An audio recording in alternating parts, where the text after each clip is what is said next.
Hi, welcome back to the channel No Axola. In this video, we're taking a look at this incredible Toyota Supra that's been outfitted with a wide-body kit and some new wheels.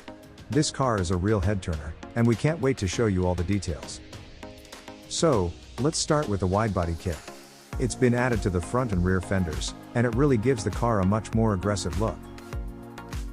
The wider stance also helps to improve the car's handling and stability at high speeds. In addition to the wide-body kit, this Supra has also been fitted with a set of custom wheels.